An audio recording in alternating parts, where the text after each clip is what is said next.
I was betrayed at the peak of my life, at the moment I trusted the most, at the instant I believed I had everything under control. My wife traded me for luxury, status, and a man who seemed to be everything I was not in her eyes. That day I lost my family, my peace, and my dignity all at once. What she never imagined is that this choice would change not only her life, but the destiny of all of us in a brutal way. While she paraded through private jets, exclusive parties, and magazine covers, I was sinking alone inside a silent mansion, trying to understand where I had failed. The whole world applauded her new life, while I learned how to survive in pieces. But what no one could see behind the lights was that luxury-filled story was built on a lie that would not take long to demand the highest possible price. Because when a castle is made of appearances, the fall is always public, violent, and merciless. And the day she crossed my door again, broken, begging for something she had once rejected with coldness, was the day I understood that karma does not fail. It only waits for the right moment to act. If you think you've already seen everything about betrayal, power, and revenge, then stay with me until the end. Because what begins with ostentation ends in humiliation, and the true turnaround of this story is something no one can imagine. I remember exactly the glow of the lights reflecting off the bodywork of my cars in the mansion's garage back then. Before I was 25, I had already achieved what many people spend their entire lives dreaming of. Established companies, multi-million-dollar contracts, constant travel in private jets, and a routine that looked like it had been taken straight out of a movie. I was called a prodigy, a phenomenon, the young CEO everyone wanted to look up to. But behind all of that, there was a boy who just wanted to prove he was capable. Every achievement was an answer to the simple past I had left behind. I woke up early, worked out in a luxury gym, and had breakfast while watching the city's horizon from the top of the penthouse. Meetings with investors, decisions that moved absurd amounts of money, and phone calls that changed the course of entire companies were part of my daily routine. I like to say that nothing shook me, that I was ready for anything. Power surrounded me on all sides, but the truth is that I still believed in feelings in a pure way. Even with so much money, I still saw the world with a certain naivete.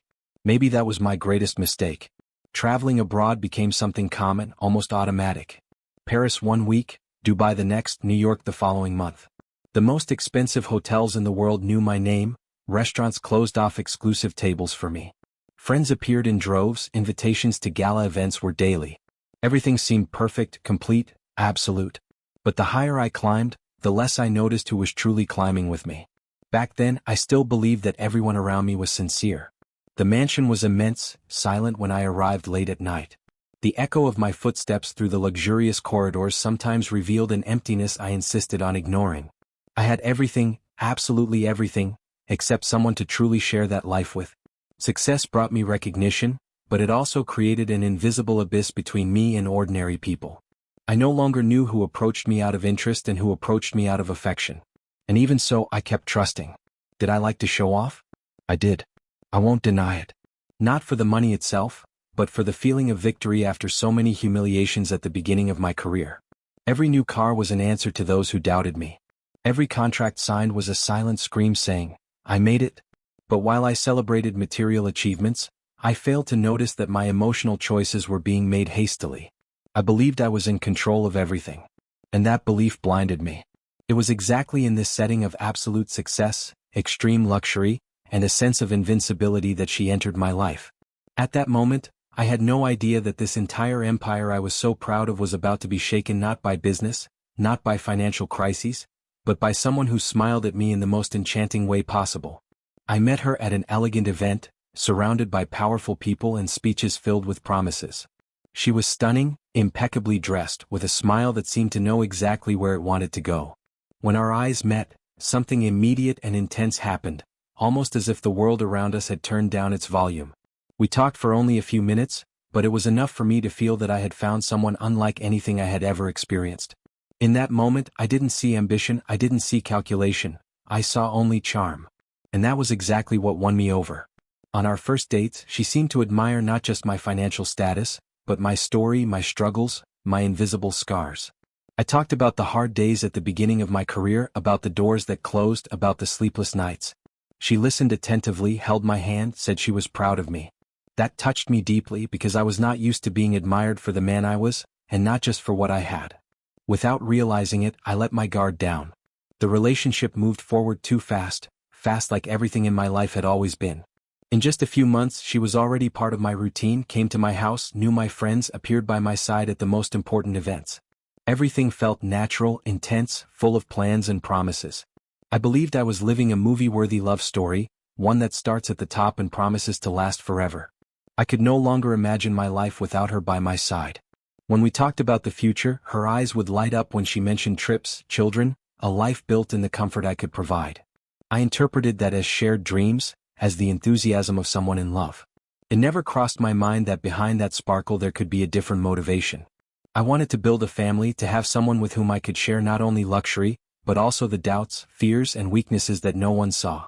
And she seemed perfect for that. The proposal happened almost impulsively, during a trip abroad, at an exclusive restaurant overlooking a city of lights. When I knelt down and showed her the ring, she cried and said it was the happiest day of her life. People applauded, the waiters smiled, everything seemed magical. I felt that I had finally found someone to share the throne I had built alone. Little did I know that her yes would completely change the course of my story. In the months leading up to the wedding, I lived in a constant state of euphoria. I organized every detail, made sure everything would be perfect, grand, unforgettable. I saw no limits, spared no expense. I wanted her to have the very best. To me that was proof of love. To her, perhaps it was already much more than that. But at that stage I still did not know the difference between affection and interest. And so, carried by passion, pride, and the certainty that I was making the best choice of my life, I moved forward without suspecting anything. I believed I was building a solid castle on true feelings. I just didn't imagine that, right beneath my feet, the first cracks were already beginning to form in silence. In the beginning, they were just small changes, almost imperceptible, things any man in love would choose to ignore. A delay here, a new commitment there, a schedule that suddenly always seemed too full. I told myself it was just a phase, that marriage required adjustments, that everything was part of the growth of our life together. But deep down, something began to bother me in a way I couldn't explain. A strange feeling as if the atmosphere inside our own home was changing. She suddenly became interested in environments that had never caught her attention before. High society parties became a priority, exclusive invitations appeared frequently, and my name was no longer enough to satisfy her expectations. The conversations began to revolve more and more around influential people, famous businessmen, figures she said she admired. I listened with a restrained smile, but part of me was starting to feel out of place within my own relationship. Her clothes became bolder, more expensive, more eye-catching. The closet started receiving designer pieces with a frequency that frightened me, even for our standard of living. She spent more time looking at herself in the mirror, got dressed up to go out even when she said she was just going to take care of simple errands. I noticed details that had never existed before, but I chose to believe everything was part of a new phase of self-discovery for her. I still wanted to trust. Her phone became an extension of her hand. Messages that used to be read near me began to be answered in distant corners of the house. Long calls were ended when I approached. Laughter I didn't understand came from the other end of the line, followed by quick, vague explanations. There was always a ready excuse, always a convincing story. And I, perhaps out of pride, perhaps out of love, accepted them all. The absences began to weigh heavily. Dinners we used to attend together were cancelled. Commitments I began to fulfill alone. Events where we had once been inseparable now had only my presence. I felt that, little by little, she was drifting away emotionally, even while being physically near. The touch became rarer, the conversations more shallow, the interest less genuine. It was as if I were married to someone who no longer inhabited the same space with me. Even so, I insisted on keeping everything silent. I didn't question, I didn't confront, I didn't want to seem insecure. My greatest fear was that my own suspicions would end up creating a problem that, in my hope, still didn't exist. I told myself it was just paranoia, a consequence of stress, an exaggeration of my mind. But while I convinced myself of that, the scene around me continued to change. And each small change, each detail out of place, each strange silence seemed to prepare the ground for something far greater than I was willing to see at that moment. I still didn't know exactly what was happening, but I felt that the tranquility I thought I had achieved was hanging by a thread, about to break. Her obsession with status became impossible to hide. Everything started to revolve around where we would be seen, who would be there, and how we would be perceived. Simple dinners lost their value. Only star-rated restaurants, coveted tables, and places few people could access mattered. She spoke about these places with a sparkle in her eyes I had never seen before, as if every invitation were a medal of honor. I paid, I went along, I smiled. But inside I increasingly felt like an extra in my own life. Social media became the main stage. Photos in exclusive places, champagne flutes, golden lights, dresses worth more than many people's cars. Every post came with a silent search for likes, glances, and approval. I could see how she compared herself to other women in high society, analyzed trips, jewelry, brands, positions. Nothing ever seemed enough. There was always someone above, someone with more, someone she aspired to reach. The tone of our conversations began to change. Before, we talked about simple dreams, about building something together, about growing side by side. Now the talk was always about deserving more, living at the highest level, not settling for little. I listened to it all, trying to understand where I was no longer meeting her expectations, even though I was the one responsible for everything she was living. Little by little, I began to feel that love was being replaced by a silent race for status. At VIP events, I noticed her gaze moving around the room differently. She no longer stayed only with me. She scanned the tables, watched who arrived, who was announced, who was surrounded by attention. At certain moments, I became invisible for entire minutes while she lost herself in that environment of power, fame, and influence. I watched it all in silence, trying not to create ghosts in my head, but the disconnection between us became clearer and clearer. She began to make comments she never would have made before. She talked about powerful men, public figures, famous businessmen as if they were unreachable examples. Sometimes she joked that life needed to be bigger, more intense, more luxurious. Those words echoed in my mind for hours. I started to wonder if, even with everything I provided, I was still enough for someone who seemed never to be satisfied. Our home, which had once been a refuge, became just a passing point. I came home tired and she left all dressed up. I wanted conversation and she wanted to go out. I sought connection and she sought exposure. Two worlds began to form within the same marriage without me realizing exactly when it happened. And while I tried to rescue something that was already drifting away, someone outside that scene was quietly beginning to gain space where only I had existed before. It was in the midst of this new social circle that he appeared. Always well-dressed, surrounded by influential people, with the confident smile of someone who knows exactly the power he holds over others. He was the kind of man who walked into any place and automatically became the center of attention. Rich, famous, surrounded by praise and promises. When I was introduced to him, everything was cordial, polite, almost formal. I would never have imagined that handshake carried the beginning of the greatest betrayal of my life. At first, their closeness seemed like just part of social interaction. Professional messages, meetings in public places, quick conversations from one event to another. I chose to believe that everything was within the norm of that world of appearances. After all, in that environment, everyone always seemed very close, very accessible. But there was something different in the sparkle of her eyes when his name came up in any conversation. A sparkle I no longer saw when she looked at me. He knew exactly how to stand out. He spoke loud enough to be heard, made calculated gestures, told stories of power, money, and international connections. He handed out promises the way one tosses crumbs, always making it clear that he had access to worlds few people knew. And she absorbed every word as if she were in the presence of someone extraordinary. I watched from a distance, trying to ignore the growing discomfort that was beginning to settle inside me. The meetings started to happen more often than I considered normal. Events coincided, invitations appeared always involving the same names, the same people.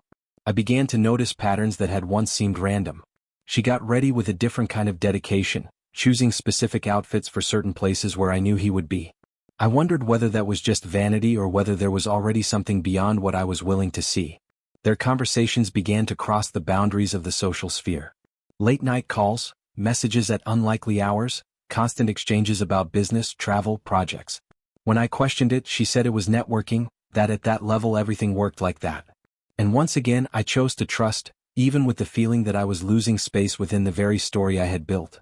Little by little, I began to feel his presence inside my marriage even when he was not physically there. All it took was for her to smile at her phone for me to sense that something was out of place. All it took was a sudden change of plans for me to associate it with him, even without proof. My heart was beginning to understand what my mind still refused to accept. And so, silently, that man began to infiltrate our routine, our spaces, our silences.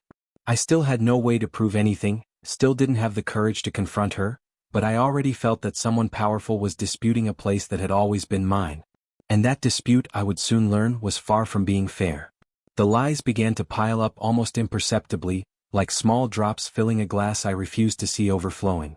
Trips that had always been planned with me started to appear at the last minute, always with vague excuses about commitments too important to be explained. Strange hours became routine, quick outings turned into prolonged absences. I asked, and she answered with far too much ease, like someone who had rehearsed every word before even being questioned. The phone, which used to be left lying on the table, started sleeping under her pillow.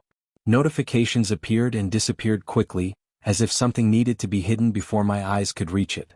When I came near, conversations were ended with a hurried tap. I felt like I was invading a territory where I was no longer welcome.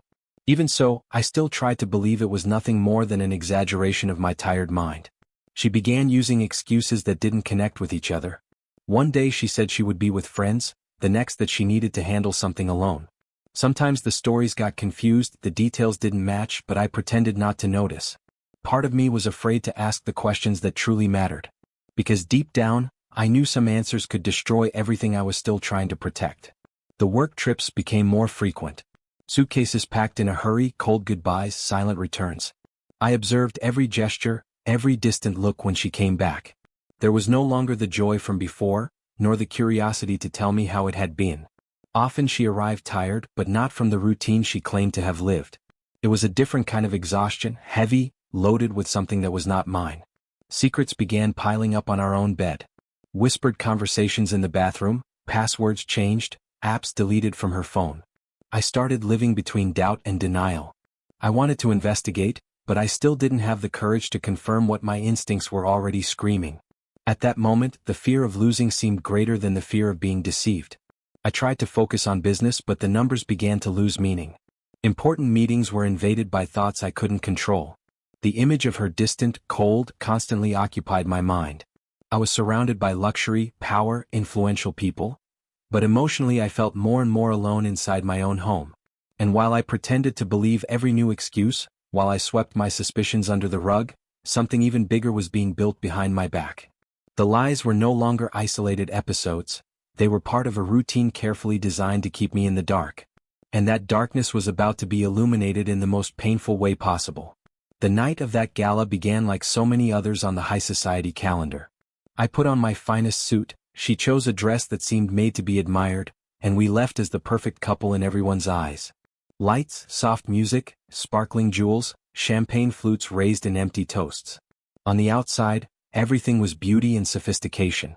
On the inside, I already felt a weight that was hard to explain, as if something invisible were out of place. The hall was filled with businessmen, influencers, artists, and investors. Conversations about power, business, and status blended with the elegant sound of the band in the background. She looked radiant more than at any other recent event. She smiled at everyone, was greeted by people I barely knew, moved around with a lightness that I no longer recognized as belonging only to me. At times I watched her from a distance, trying to understand why that glow was no longer directed at me. With each glass of champagne, with each laugh, I felt the connection between us drift a few more steps away. When I tried to get closer, she was always pulled into another conversation, another group, another corner of the room. I stood there, glass in hand, pretending to be comfortable in that situation that was eating away at me inside. For the first time, I felt like a stranger beside my own wife. At a certain point in the night, my eyes met his across the room. He was there, as always, surrounded by people, handing out smiles and greetings like someone who knew he was too important to be ignored. But there was something different in that look when it met mine. A brief, crooked smile, almost imperceptible, that lasted only a few seconds, but it was enough to send a chill down my spine. A few minutes later, I noticed the two of them talking in a more secluded corner. Nothing seemed explicit, but the closeness was far too great to be merely social. She touched his arm as she spoke, laughed in a way I hadn't seen in a long time with me. I felt my stomach turn, but I remained where I was, paralyzed between reason and the fear of confirming what already seemed all too clear. The party went on, the guests toasted, the lights reflected in the giant mirrors of the hall, but for me time had slowed down. Every gesture between them seemed to happen in slow motion. I felt that something was unfolding right before my eyes, something I would no longer be able to unsee after that night. Even so, I resisted the idea that that luxurious party would be the stage for the fall of my life.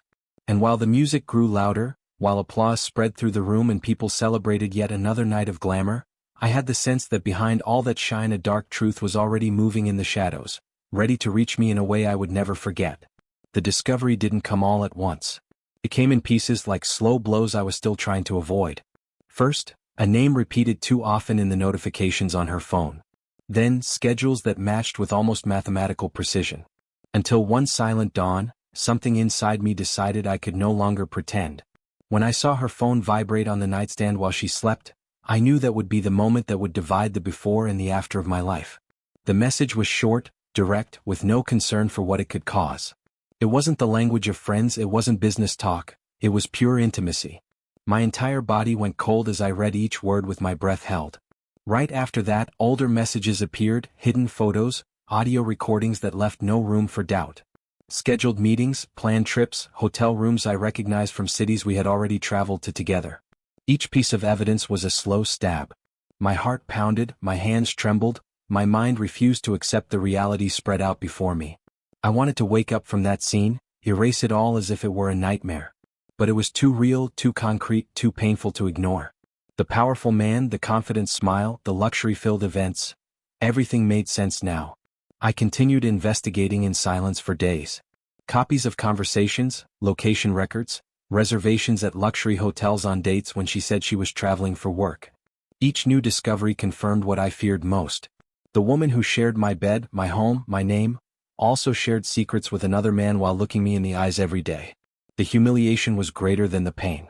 Knowing that I was being deceived inside my own empire, while everyone around me might already have suspected it or even known. I felt small inside my own mansion, displaced within my own story. Everything I had built now seemed to serve as a stage for my silent shame. I spent nights awake, staring at the ceiling, reliving every conversation, every event, every smile that now took on a different meaning. The memories came in waves, mixed with images I never should have seen. The silence of the bedroom became deafening, and every breath felt like it weighed tons inside my chest. I hadn't said a single word to her yet. I kept everything to myself, swallowing the pain, trying to understand how to confront the person I loved and who, at the same time, had been capable of the greatest betrayal of my life. And while I postponed that moment, something inside me began to change definitively, preparing the ground for a confrontation that would have no turning back. The confrontation happened on a silent, heavy afternoon, as if even the air were waiting for that moment.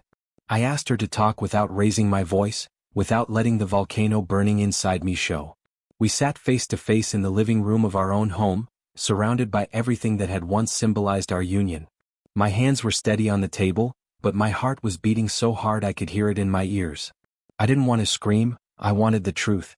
When I laid the evidence in front of her, I expected tears, denial, maybe despair. But what I saw wounded me even more than the messages. She took a deep breath, glanced quickly at the records, and lifted her eyes with a coldness I had never seen before. There was no shock, no shame, no immediate plea for forgiveness. There was only a heavy silence, followed by a distant stare, as if I were facing a stranger. She didn't try to deny it for long. She simply said that I wouldn't understand, that the life I offered was no longer enough for the dream she now had. She spoke about status, about visibility, about being beside someone who would place her on an even higher level. Each word was like a blade cutting through what remained of my pride. In that moment, I realized it wasn't just betrayal, it was a calculated replacement. There were no tears, no despair on her face. There was decision. She said she had already chosen, that she no longer wanted that life with me, that she deserved something greater. Her tone was cold, direct, almost professional. I felt diminished, disposable, as if our entire story had been nothing more than a stepping stone toward something she considered superior. That woman was no longer the one I had asked to marry me. I tried to speak about what we had built, about the promises, about everything I had done for us. But my words hit an invisible wall. She was already elsewhere emotionally, in another world, in another ambition. I was no longer fighting a mistake. I was fighting a definitive choice. And that hurt more than anything else. In that moment, I understood that I had lost not only a wife, but also the illusion that love would be enough to sustain everything. The man standing in front of her was no longer seen as a partner, but as an obstacle. And that made everything even more cruel. No betrayal hurts as much as the one that comes with the certainty that you were surpassed by interest. When she got up from the table and said she would be leaving that very night, I knew nothing would ever be the same again. The ground felt unstable beneath my feet, but my pain had not yet reached its deepest point. Because what would come after that cold and definitive confrontation was only just beginning. The separation began like a silent spectacle that quickly gained an audience. Lawyers stepped onto the stage like trained actors, contracts began to matter more than feelings, and every conversation turned into a cold negotiation. What had once been ours became an endless list of assets to be assessed, divided, disputed. I watched it all as if I were seeing my own life being dismantled piece by piece. The woman who once swore she loved me now discussed figures with the same ease with which she had once spoken about the future. The news spread far too quickly. High society loves a scandal, especially when it involves money, power, and betrayal. Within a few days, I was already a topic at dinners, events, on social media, and in business circles. Curious looks followed me wherever I went, fake smiles hid comments that I knew were being made behind my back. I felt my image being shredded in silence while I tried to maintain my usual composure. She didn't seem affected by the exposure. On the contrary, she appeared even more polished, even more confident, even more visible at the side of the new man. Photos began to circulate, strategic public appearances, carefully staged gestures to show the world that she had leveled up. Every new image I saw was a stab that I learned to swallow in silence. The humiliation didn't come only from the betrayal, but from seeing her turned into a trophy displayed without shame. The financial agreements dragged on, full of demands, disputes, and attempts to gain advantage. I realized that even in the separation she was still trying to extract everything she could from the story we had lived. It was no longer just the end of a marriage, it was the complete transformation of love into a transaction. And that eroded something inside me that I no longer knew how to protect. Behind the scenes, comments began to surface trying to paint my image as that of a difficult, absent, cold husband. Distorted versions of our story were spread with a clear objective: to justify the unjustifiable. I saw people who once praised me now look at me with suspicion. The betrayal, somehow, seemed to have been repositioned as a consequence, as if I had provoked everything that happened. Every hearing, every signed document, every figure discussed pulled me farther away from the person I had been in that marriage. I no longer recognized that life, that home, that woman. The luxury around me began to lose its shine, because now it carried the weight of loss, rejection, and public exposure. Loneliness was becoming louder and louder.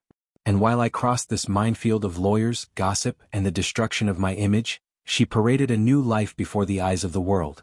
I still believed that this phase of humiliation was rock bottom, but I was about to discover that, to rebuild something real, I would still have to sink a little deeper. While I tried to gather the pieces of what was left of me, she seemed to be living the peak of a life she had always dreamed of. Private jets, luxury yachts, resorts on islands I had only ever seen in commercials. Social media became a constant showcase of extravagance, as if every post were a silent message to the world, and to me, that her choice had been worth it.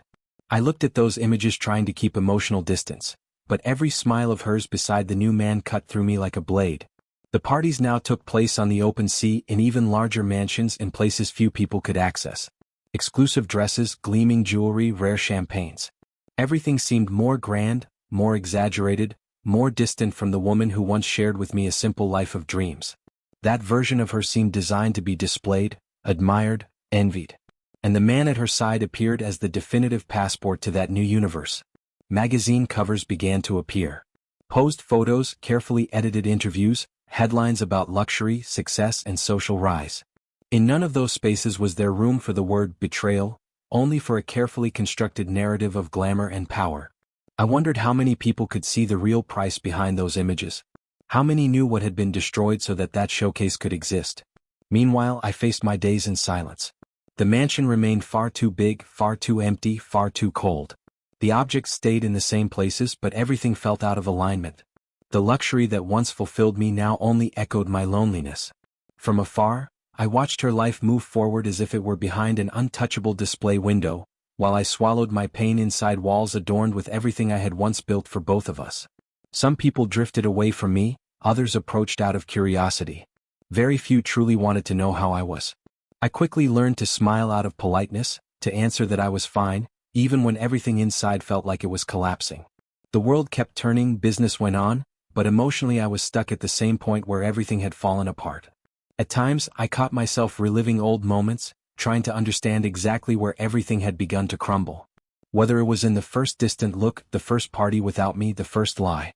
This search for answers became a labyrinth with no exit.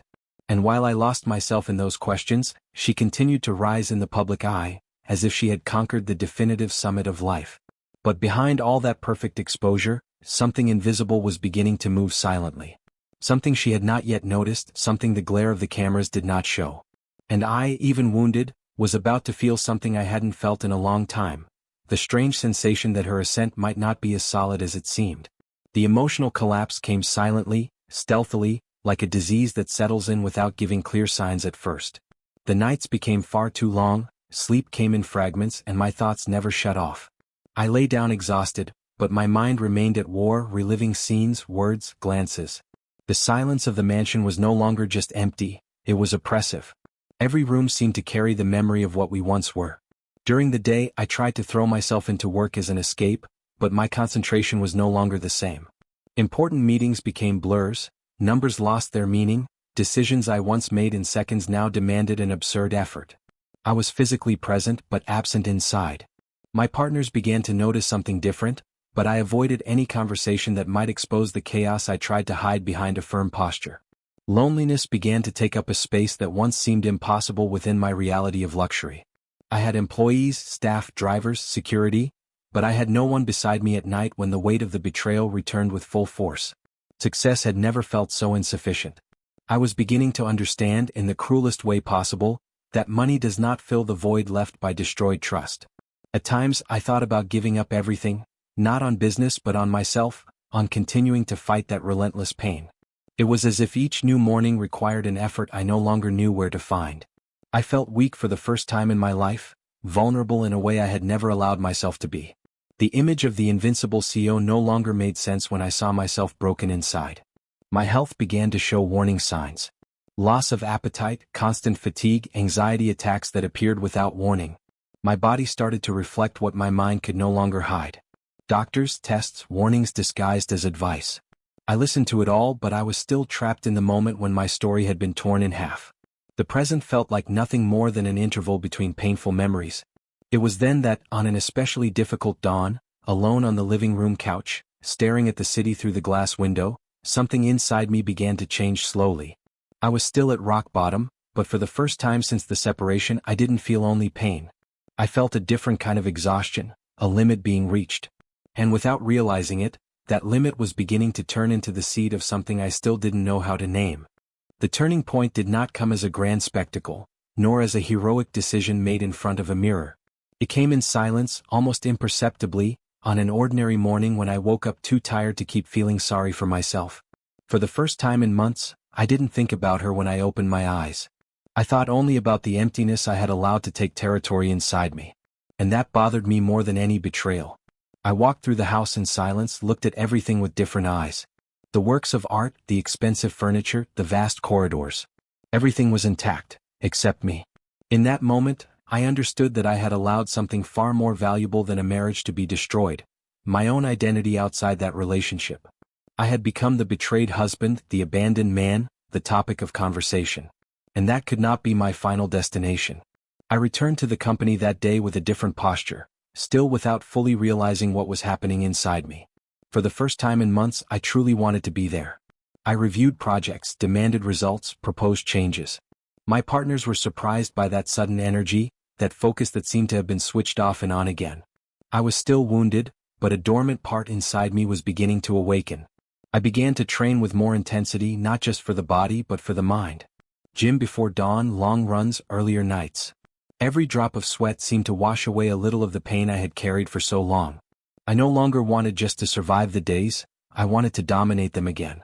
Routine stopped being a burden and started becoming a tool. Memories of her still appeared, but they no longer carried the same weight. Instead of destroying me, they began to provoke me. Every image, every memory became fuel. I started to channel frustration into strategy, anger into discipline, pain into movement. It wasn't revenge, not yet. It was something quieter, deeper. It was the reconstruction of who I had always been before I lost myself in that story. Without making a fuss, without announcements, without public promises, I began to climb out of the pit with a posture I myself didn't know I had. There was still a long road ahead, but one thing was clear for the first time since the separation. I would not be remembered only as the man who was betrayed. And as I took those first invisible steps, something much greater was beginning to take shape behind the scenes of my own life. The rebirth of my empire did not come with fanfare, it came with strategy. While many still saw me as someone emotionally shaken, I was redrawing routes, revising contracts, opening fronts I had never even considered before. I re-established international contacts, restructured entire sectors of the company, and began investing in areas that promised accelerated growth. Every decision was calculated in silence, as if I were assembling a board invisible to the eyes of those who believed I was broken.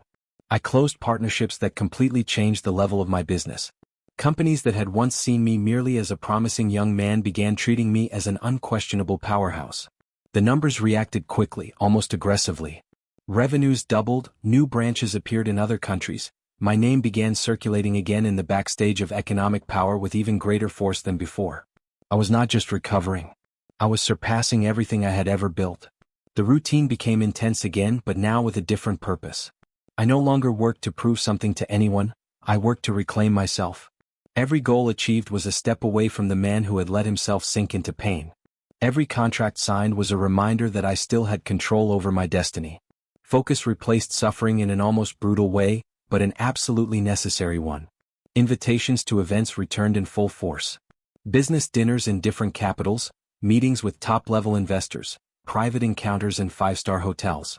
The tables once occupied by suspicion were now filled with respect. The same environment that once watched me with curiosity and judgment now looked at me again with admiration. And I could feel it in the way they shook my hand. My image began to be redefined little by little. I was no longer just the betrayed man, but the businessman who fell and rose even stronger. Business magazines started seeking me out again, interviews began to appear, offers for speaking engagements came in. The market has a curious memory, it forgets pain quickly when it sees results. And I was delivering results like never before. But while all this was happening under the spotlight of my new phase, I had no idea that, on the other side of the story, something completely different was beginning to take shape. While my empire was rising more solid and more powerful, the castle of illusions she had chosen was silently beginning to show its first cracks. Her downfall began in an almost invisible way, as silent as the beginning of my own turnaround had been. At first, it was just small, poorly thought-out decisions, excessive spending, impulsive choices that seemed harmless within a life surrounded by luxury. She was still smiling in photos, still flaunting trips and events, still appearing to live at her peak. But behind that perfect image, the first signs of instability were already forming. Her financial dependence on the new man became more evident with each passing day. Once independent, now everything went through him. The trips, the contracts, the luxuries, even the smallest choices. She no longer had real control over anything. She merely enjoyed what he allowed. I knew, by the kind of person he was, that no power sustained that way is reliable. And even without wanting to, I began to realize that the pedestal was not as solid as it seemed. She started to distance herself from old friendships, people who had warned her in the beginning and whom she now saw as obstacles to the new life she wanted to maintain. Little by little, she became surrounded only by those who depended on the same artificial status. A fragile circle, sustained by appearances and convenience.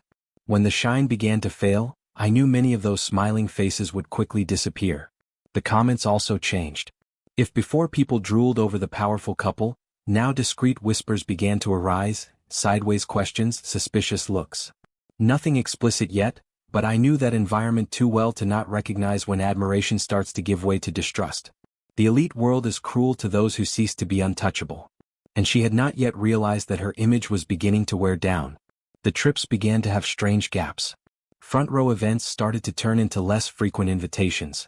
The magazine covers that once competed for her image no longer appeared with the same speed. Small details, almost imperceptible to those who don't know the backstage of power. But I knew it well. And each one of them was a silent warning. She still believed it was all just a bad phase, a small adjustment in the rhythm of ostentation. She kept spending as before, living as before, displaying as before. But the foundation that sustained all of that no longer responded with the same strength. Something was changing beneath her feet, even as she still refused to look down. And while she insisted on keeping up appearances, not noticing that the ground was beginning to give way, a much greater truth was drawing near. A truth about the man she chose, about the world she decided to inhabit, and about the real price of trading love for status. The truth about who he really was began to surface in layers, like a veil being slowly lifted from a grand stage. At first, they were just discreet rumors circulating among businessmen, quick conversations cut short when someone got too close. Comments about poorly explained deals, investments that never materialized, promises that always depended on third parties. I recognized that pattern from afar. It was the kind of noise that precedes a scandal. It didn't take long for the first public signs to appear. A contract canceled at the last minute, a partnership broken without explanation, a sponsorship suspended. Behind the scenes, the story was always the same: non-payment, hidden debts, broken agreements. The man who presented himself as powerful was slowly beginning to be seen as someone dangerous. But for those who live on appearances, maintaining the image is more important than admitting their own ruin. Investigations began quietly. Audits, requests for information, regulatory agencies asking too many questions. Nothing had yet come to light officially, but the smell of trouble was already in the air. I watched everything from a distance, without interfering, without commenting to anyone. It wasn't revenge. It was simply the natural consequence of someone who builds an empire on empty promises and well-rehearsed lies. As the weeks passed, rumors turned into smaller headlines, almost imperceptible to the general public, but enormous to those who know the industry. Corruption, money laundering, shell companies, scams targeting foreign investors. Each new piece of information was like another brick being removed from the castle he had built in front of her. The invincible man was beginning to lose his armor. She in turn still tried to defend what she believed to be real. She justified delays, denied accusations, repeated phrases that certainly were not her own. Denial became her shield. But I knew that when the truth begins to surface, no one can hold it back for long. The world of luxury may tolerate excess, but it does not forgive the loss of credibility. The faces around them began to change. Influential people quietly distanced themselves, calls stopped being returned, doors that once opened automatically began to remain closed. The circle of protection started to fall apart. And when that happens in that universe, it's only a matter of time before everything collapses at once. And even with all these clear signs of collapse, she still did not realize that she was sustaining her life on a structure that was already rotten on the inside. The shine still existed on the outside, but on the inside the collapse had already begun. And the final impact was drawing closer and closer. The public collapse came like an avalanche that no one could stop. The first news items, which had once appeared discreetly in small columns, became front-page headlines. Official investigations came to light, names began to be cited, and astronomical figures filled the news. The man who had once been synonymous with power became associated with scandals, fraud, and financial crimes. The castle of luxury began to crumble before everyone's eyes. Social media, which had once displayed yachts, jets, and parties, turned into a minefield of negative comments. Old photos were dug up and criticized, past articles were reinterpreted, and every appearance of the couple became a target of public judgment. The same audience that once applauded now pointed fingers. Luxury turned into shame. Glamour turned into suspicion. And the exposure she had so eagerly sought became her greatest prison. Investors demanded answers, partners broke contracts, companies froze deals. In just a few days, the empire he claimed to command began to sink officially. Accounts were frozen, assets seized, lawsuits piling up like dominoes falling one after another. The image of the untouchable man melted away at a terrifying speed. Everything that had seemed solid showed, brutally, that it had been built on sand. She began to appear in public less and less.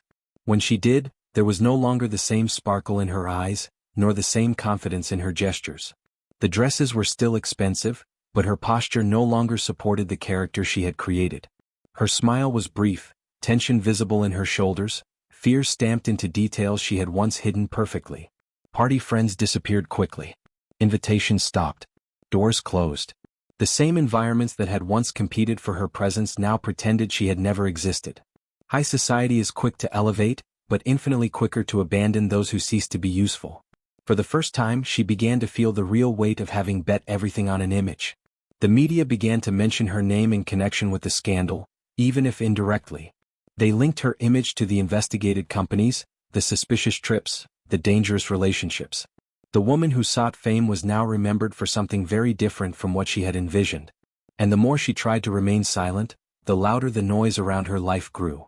And in the midst of this whirlwind of accusations, losses, and exposure, the life she had chosen officially began to crumble before the entire world. But for her, the worst was still yet to come. Because public is painful, but the inner fall, that arrives silently and crushes everything soon after. The day she reappeared in front of me was far too silent for a moment so heavy. I was in my office, buried in a stack of reports, when my secretary announced her name with a hesitant voice. For a second I thought I had heard wrong. It had been a long time since I had last seen her, and in my mind she was still that distant image, surrounded by flashes and luxury. But when the door opened, the woman who walked in was completely different.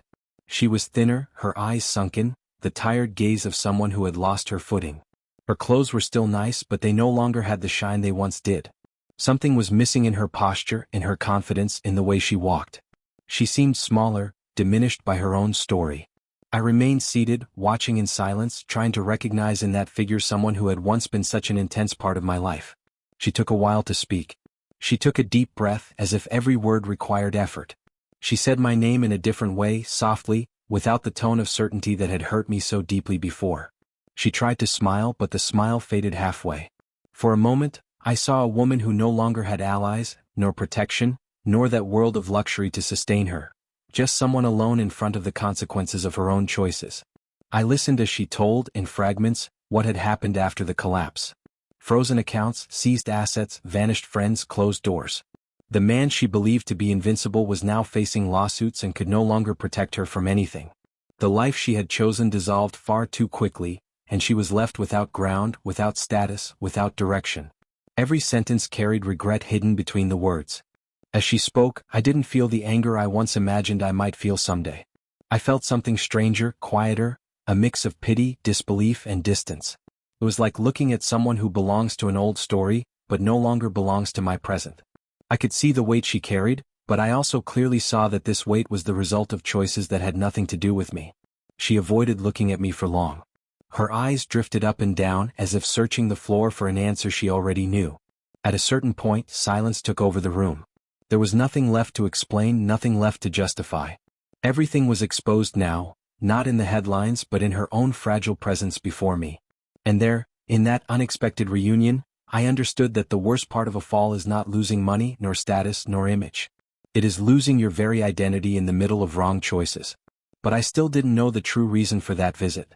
Because she would not have crossed that door just to tell me about her downfall. Something far heavier was about to be said. The apology came after a long silence that seemed to weigh tons inside the room. Her hands trembled slightly, her tearful eyes struggled to maintain eye contact she no longer had the courage to hold. When she finally spoke, her voice came out low and broken, as if every word tore something inside her. She said she had been wrong, that she had been blind, that she had confused ambition with love. For the first time since I had known her, there was no pride in her words. She said she believed she had found a greater future, a higher life, but that everything had been an illusion built on empty promises. She said that when she realized it, it was already too late. She spoke of lonely nights, constant fear, the shame of appearing in public, the feeling of having lost everything at once. Not just the money but also respect, friends, and above all, her own dignity. Each sentence came loaded with a regret that could no longer be hidden. At a certain moment, the tears overcame her composure. She cried in a restrained but genuine way, admitting that only then did she understand what she had thrown away. She said she remembered me as someone who had always been by her side, who protected her, who offered her stability and affection. And that now, without any of that, she realized the value she had wasted. It didn't sound like manipulation, it sounded like late desperation. She asked me for forgiveness not only for the betrayal, but for the coldness, for the harsh words, for the way she left me. She said that every day she carried the weight of the choice she had made, that no night of luxury ever had the same shine after reality collapsed. It was a request full of ifs and maybes, filled with regrets that could no longer change the past. While she spoke, I remained silent, absorbing every word. There was no longer any hatred inside me. There was no longer any love either. There was only a calm clarity of someone who had gone through the worst and managed to come out the other side. I saw in her someone who finally understood the consequences of her own path, but who had arrived too late to find again what she had once abandoned. When she finished speaking, she expected an immediate response, perhaps a gesture, perhaps a word of comfort. The room was once again taken over by a heavy silence. She watched me with expectation and fear, as if her life were suspended in my reaction. And in that instant, I realized that the decision I was about to make would not only change her destiny, but would finally close everything that still tied us together. My answer did not come loaded with anger, nor with revenge as many might have imagined. It came calm, firm, definitive. I took a deep breath, looked her in the eyes, and said that forgiveness does not erase choices, it only teaches us how to live with them. I told her that I had already forgiven everything that happened in silence, not for her, but for myself. Because carrying hatred would have kept me trapped exactly where I had fought so hard to escape from. I explained that that story belonged to the past, along with the version of me who accepted being left behind. The man standing there now was someone else, someone who had gone through pain, humiliation, and reconstruction, and who no longer had space to return to what once destroyed him. There was no more us. There was only what had been and what could never be again. She tried to say something, but I gently interrupted her. I said she didn't need to promise changes or explain regrets. Some doors, when they are closed, need to remain that way so that others can stay open. And at that moment, I already had too many doors to protect, too many dreams in progress, an entire life rebuilt with too much effort to be put at risk by memories that had already fulfilled their purpose. I told her that, thanks to the fall, I had learned to choose better, to see beyond appearances, to respect my own limits. That the betrayal had not destroyed me, it had revealed me. Revealed the strength I didn't know I had, the ability to start over, the courage to not accept emotional scraps. That pain had been the root of the strongest man I had become. She cried in silence as she heard my words. There was no argument, no exaggerated drama. Just the late understanding that certain opportunities only come once in a lifetime. I wished her peace, not as a gesture of superiority, but as someone who no longer needed to carry resentment. Because the greatest triumph that exists is to move forward without needing to look back. When she walked out the door of my office, I felt something I hadn't felt in a long time: closure. The real sensation of a closed cycle. I had not won because she had lost. I had won because I had learned, because I had not given up on myself, because I had chosen to grow when everything said I should break. And there, alone again in that room, I knew that karma doesn't shout, it simply works. If there is one thing this story taught me, it is that not all luxury is a synonym for victory, and not every fall is a synonym for defeat. Sometimes, losing someone is exactly what saves us from losing ourselves. I was broken, yes, but it was in the shattered pieces that I found the strongest version of who I truly am. The betrayal hurt me, but it also freed me from an illusion that I used to call love. Today, when I look back, I don't feel hatred. I feel awareness. Because understanding that I was traded for status opened my eyes to something even greater. Those who choose to live by appearances end up being swallowed by them. I moved on, rebuilt my life, my companies, and my peace. She, on the other hand, had to learn in the harshest way that not all that glitters is gold, and that some choices charge interest that no one can afford to pay. Maybe you are watching this story right now thinking about someone who also turned their back on you when you needed them most. Maybe you are living a silent betrayal, a painful replacement, an abandonment that still hurts. How long will you keep trying to prove your worth to someone who only sees you as a stepping stone? How long will you allow someone else to decide how much you deserve? If this story touched you in any way, tell me, would you have forgiven the way I did, or would you have chosen another path? Do you believe that karma really comes for everyone, or do you think some people get away unpunished? I really want to read your opinion in the comments, because this conversation needs to continue. And if you've already lived through something similar or simply believe that stories like this make us stronger, then subscribe to the channel now and turn on the notification bell. Here you will find real stories of downfall, overcoming, betrayal, power, and life-changing twists that life itself writes better than any script. Because in the end, the one who laughs last always laughs with awareness.